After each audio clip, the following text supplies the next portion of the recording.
আসসালামু আলাইকুম। সন্ধ্যে ৭টা, বাংলাদেশ বেতার রাজশাহী। স্থানীয় সংবাদ পড়ছি মাহমুদ শওকত। রাজশাহী মেট্রোপলিটন পুলিশের নিয়মিত মাসিক অপরাধ পর্যালোচনা সভা অনুষ্ঠিত হয়েছে। আজ রাজশাহী মেট্রোপলিটন পুলিশ সদর দপ্তরের সভাকক্ষে সভা অনুষ্ঠিত হয়। সভায় সভাপতিত্ব করেন রাজশাহী মেট্রোপলিটন পুলিশের পুলিশ কমিশনার মোহাম্মদ আবু সুফিয়ান। সভায় মহানগরীর সামগ্রিক আইন শৃঙ্খলা পরিস্থিতি নিয়ে বিস্তৃত আলোচনা হয়। গত অক্টোবর মাসের অপরাধ পরিসংখ্যান উপস্থাপন করে তা বিশ্লেষণ করা হয়। বিভিন্ন পর্যায়ে গৃহীত পদক্ষেপগুলোর কার্যকারিতা পর্যালোচনা করে ভবিষ্যতের জন্য আরও বাস্তবসম্মত, জননিরাপত্তামুখী ও কার্যকর কৌশল নির্ধারণ করা হয়।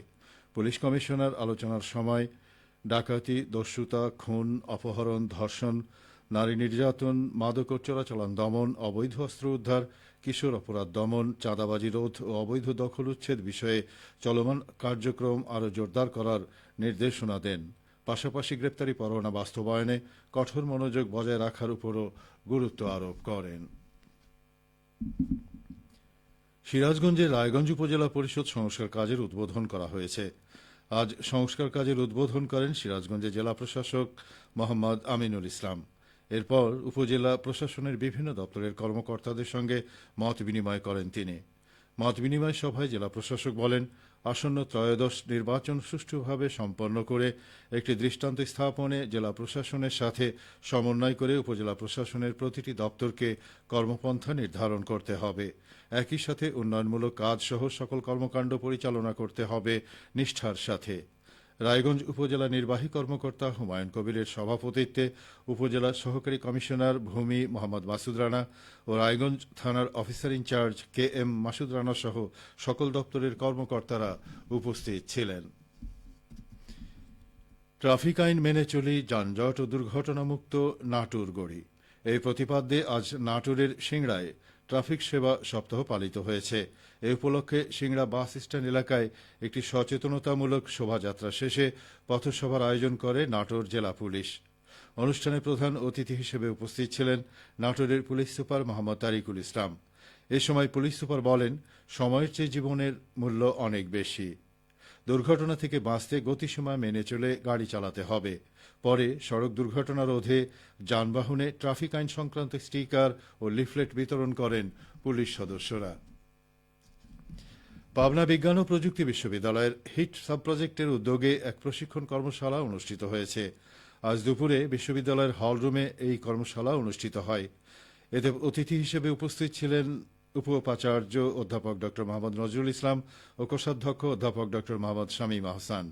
কর্মশালায় সভাপতিত্ব করেন ব্যবসা প্রশাসন বিভাগের সহযোগী অধ্যাপক ড মোহাম্মদ মাসুদ রানা। অনুষ্ঠানে ব্যবসায়ী প্রশাসন এবং ট্যুরিজম অ্যান্ড হসপিটালিটি ম্যানেজমেন্ট বিভাগের সকল শিক্ষক, শিক্ষার্থী ও অন্যান্য বিভাগের শিক্ষকগণ উপস্থিত ছিলেন। নওগাঁয় ৩ দিনব্যাপী ক্রিকেট কোচ প্রশিক্ষণ অনুষ্ঠিত হয়েছে। খেলার মান উন্নয়নের পাশাপাশি দক্ষ চৌকস খেলোয়াড় গড়ে তুলতে এই কর্মশালার আয়োজন করা হয়। এ নিয়ে এখন শুনুন আমাদের নওগাঁ জেলা সংবাদদাতার একটি প্রতিবেদন। ৩ দিনব্যাপী এই প্রশিক্ষণের আয়োজন করে নওগাঁ ক্রিকেটার্স ফোরাম।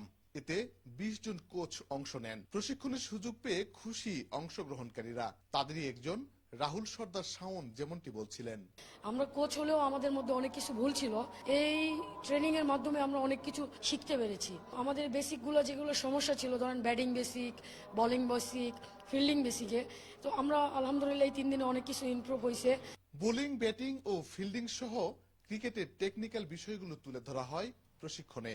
আজ দুপুরে জেলা ক্রীড়া সংস্থার হলরুমে সমাপনী অনুষ্ঠানে যোগ দিয়ে প্রশিক্ষক দিনাজপুর বিকেএসপির সহকারী পরিচালক মাসুদ হাসান বলছিলেন, কোথায় আমি ভুলটা করছি, মানে হোয়াটস রং উইথ মি, আসলে এটাকে আইডেন্টিফাই করা খুব মুশকিল।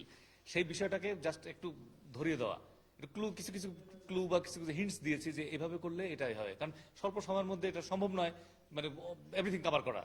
তো যতটুকু হয়েছে চেষ্টা করেছি, ওই যে বিষয়গুলো তারা ফিল করেছে যে আসলে এভাবে অর্গানাইজড ওয়েতে বা এর ধরনের ইনস্ট্রাকশন বা গাইডলাইন যদি আগে থাকতো হয়তো আরো উপকৃত আমরা হতাম। ভালো খেলোয়াড় গড়ে তুলতে এই প্রশিক্ষণ গুরুত্বপূর্ণ ভূমিকা রাখবে, এমনটি আশাবাদ ব্যক্ত করেন আয়োজক সংগঠন ক্রিকেটার্স ফোরামের সদস্য সচিব রুহুল কুদ্দুস পলাশ।